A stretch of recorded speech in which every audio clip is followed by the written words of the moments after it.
האמת נמדדת לא ברעש, אלא במה שנשאר עומד. עם ישראל חי. Hi friends, welcome back to my channel. ఇజ్రాయెల్లో మీ East Godavari అబ్బాయి. ఇప్పటి వరకు ఇరాన్ ఇజ్రాయెల్ మీద చేసినటువంటి దాడి అండ్ వాళ్ళు సివిలియన్స్ మీద వేసినటువంటి రాకెట్స్ విజువల్స్ అన్ని కూడా మీరు చూసారు కదా. బట్ ఇజ్రాయెల్ అలా కాదు. ఇజ్రాయెల్ ఎప్పుడూ కూడా యుద్ధ రీతిని కంపల్సరీగా పాటిస్తుంది. ఇరాన్ టెహరాలో ఉన్నటువంటి బిల్డింగ్స్ అన్ని కూడా ఖాళీ చేయించి అక్కడ ఎయిర్ స్ట్రైక్స్ చేయడం మొదలు పెట్టింది. సో ఇరాన్ లో ఇజ్రాయెల్ చేస్తున్నటువంటి ఎయిర్ స్ట్రైక్స్ విజువల్స్ ఎలా ఉంటాయనేది నేను ఇప్పుడు మీకు చూపిస్తాను. כשהשמיים יפתחו והטיל נפל, הוא לא זז, הוא עמד שם כמו שהוא תמיד עומד, וגם את זה ניער ממנו כמו אבק, כי יש דברים שאי אפשר לשבור, והחולדה העמידה פנים לרגע כאילו יש לה עמוד שדרה, טיפה של מציאות והיא כבר מרוחה על הרצפה. האמת נמדדת לא ברעש, אלא במה שנשאר עומד. עם ישראל חי.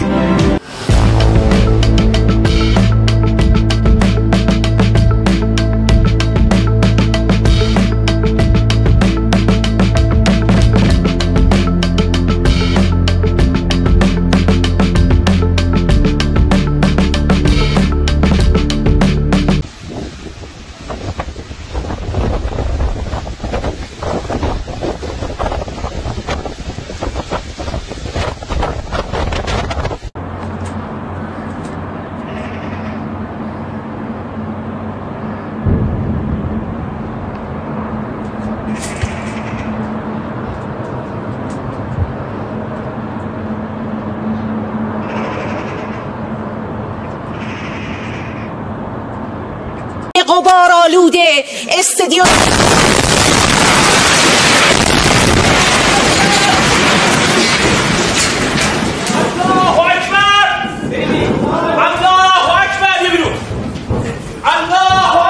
ఈ దాడి చేయడానికి ముఖ్య ఉద్దేశం అయితే కనుక ఇరాన్కి సంబంధించినటువంటి ఈ న్యూస్ ఛానల్ వాళ్ళు ప్రతిరోజు ప్రచారం చేయడం మొదలు పెట్టారు. ఇజ్రాయెల్ని లేకుండా చేస్తాము అండ్ ఇజ్రాయెల్లో యూదుల్ని లేకుండా చేస్తామని. సో దానికోసమని లైవ్ జరుగుతున్న టైంలోనే ఈ ఎయిర్ స్ట్రైక్ చేయడం జరిగింది ఇజ్రాయెల్ డిఫెన్స్ ఫోర్స్.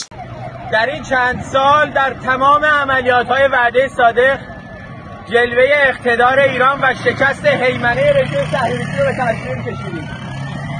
اینجا سازمان صدا و سیما است، مرکز فرماندهی جنگ رسانه‌ای ایران و مرکز به قدرت کشیدن تصویر اقتدار ایرانی و ایرانی جماعت و شکست هیمنه رژیم کودک کش صهیونیستی. من نمیدونم چند تا از همکارام داخل بودن. من طبقه اول بودم، بمباران شد. نمیدونم چند تا از همکارام شهید شدن، نمیدونم چند نفر مجروح شدن. گفته بودن تخلیه کنیم منطقه اسرائیل، اما همه تا آخرین لحظه وایسن تا تصویر اقتدار ایران رو به جهان نشون بدن، چیزی که رژیم صهیونیستی نمیخواد. این ثمره نخواستنش. فکر کرده سازمان صدا و سیما رو بزنه چی میشه؟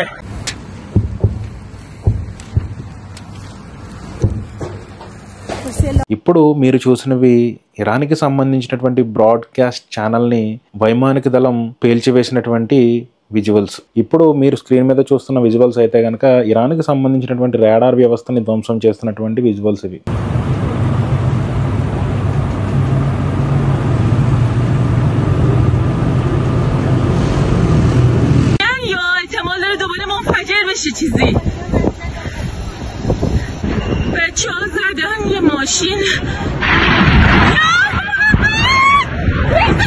ఇరాన్లోని టెహరా ప్రాంతాన్ని టార్గెట్ చేసి ఐడిఎఫ్ చేస్తున్నటువంటి దాడుల విజువల్స్ ఇవి.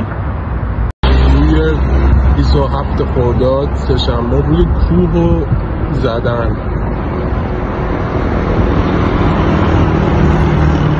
مثل که اینجا مثل زامن مهمات بوده یا چی همین جدید ساعت حدود 12:30 ظهر سه‌شنبه. ఇజ్రాయెల్కి సంబంధించినటువంటి నిఘా సంస్థ మొసాద్ ఇరాన్లో ఉన్న ఏటీఎంస్ను కూడా హ్యాక్ చేసింది. ఏటీఎంస్ కూడా పని చేయట్లేదు ఇరాన్లో అయితే.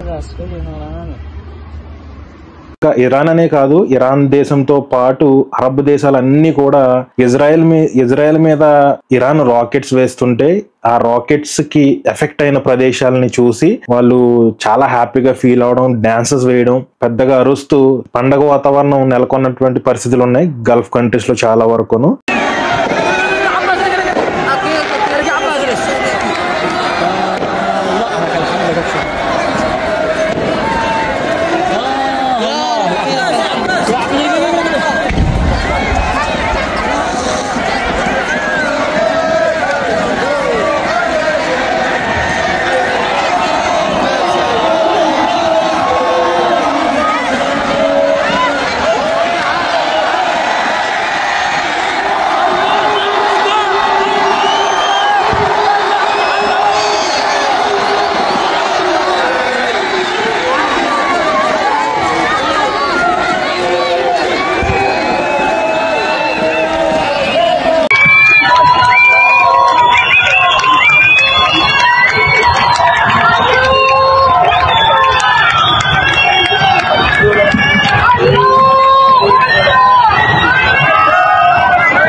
ఇప్పుడు జరుగుతున్నటువంటి వార్ ఏదైతే ఉందో ఈ వార్ మొత్తం వాళ్ళందరి గుండెలు పగిలేలా చేయబోతుంది. ఎందుకంటే ఇజ్రాయెల్ వార్ మొదలు పెట్టిందంటే అక్కడ ఏమీ లేకుండా చేసేస్తుంది మొత్తానికి. సో ఇప్పుడు ఇరాన్ మీద ప్రతీకార చర్య మొదలు పెట్టింది ఆల్రెడీ. సో ఎయిర్ స్ట్రైక్స్ అయితే కనుక స్టార్ట్ అయినాయి. టెహ్రాన్ మొత్తం కూడా ఖాళీ చేయించి అక్కడ ఉన్నటువంటి అన్ని ప్రదేశాలని ధ్వంసం చేసే పనిలో ఉంది.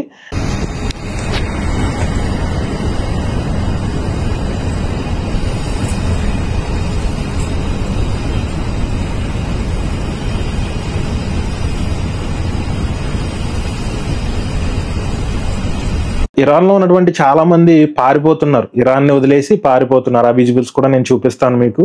ఇరాన్ వదిలేసి వెళ్ళిపోతున్నారు. మొత్తం ఎక్కడికెక్కడికి ట్రాఫిక్ జామ్స్ అయిపోయినాయి. సో ఫ్లైఓవర్స్ కానీ రోడ్స్ కానీ అన్ని కూడా ఫుల్ అయిపోయినాయి. సో మొత్తం అందరూ కూడా ఇరాన్ నుంచి పారిపోవడానికి సిద్ధమైపోయారు. ఎందుకంటే వాళ్ళందరికీ కూడా తెలుసు ఇజ్రాయెల్ తలుచుకుంటే ఇరాన్ ని కూడా లేకుండా చేయగలుగుతుంది అనేది.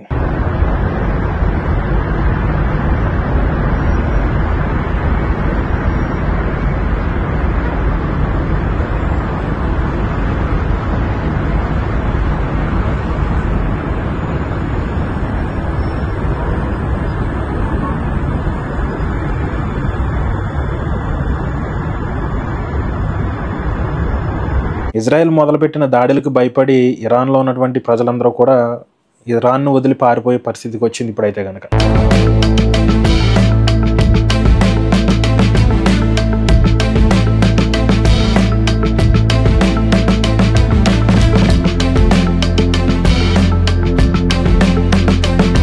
దీనికి తోడు ఇరాన్లో ఉన్నటువంటి ఎవరైతే అణచివేయబడుతున్నటువంటి వాళ్ళందరూ కూడా ఇప్పుడు సోషల్ మీడియాలోకి వచ్చి వాళ్ళ మద్దతు చాలా వరకు ఇజ్రాయెల్కి తెలియజేస్తున్నారు. బలవంతంగా మత ఆచారాలు పాటిస్తున్నటువంటి వాళ్ళు కూడా ఇప్పుడు బయటకు వచ్చి ఇజ్రాయెల్కి మద్దతుగా నిలబడడం అండ్ ఇజ్రాయెల్కి సపోర్ట్ చేయడం చేస్తున్నారు.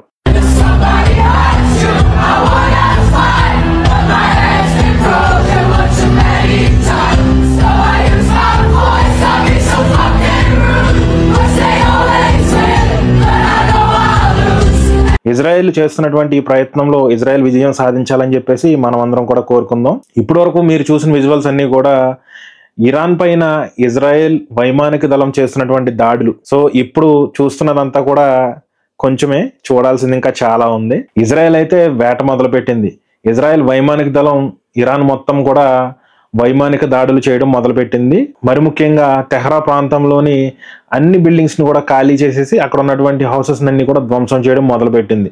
సో ఇప్పుడు ఇరాన్ తీవ్రవాదులకి ఒకటి పైకి పోవడం లేకపోతే పారిపోవడం, అంతకు మించి రెండో ఆప్షన్ అయితే కనుక లేదు, ఇవ్వదు కూడా ఇజ్రాయెల్. ఇది ఈ రోజు ఉన్నటువంటి అప్డేట్ అయితే కనుక. ఇక్కడ వరకు ఈ వీడియో చూస్తుంటే కనుక థ్యాంక్ యూ. మరొక అప్డేట్ తో మళ్ళీ మీ ముందుకు వస్తాను. Thank you.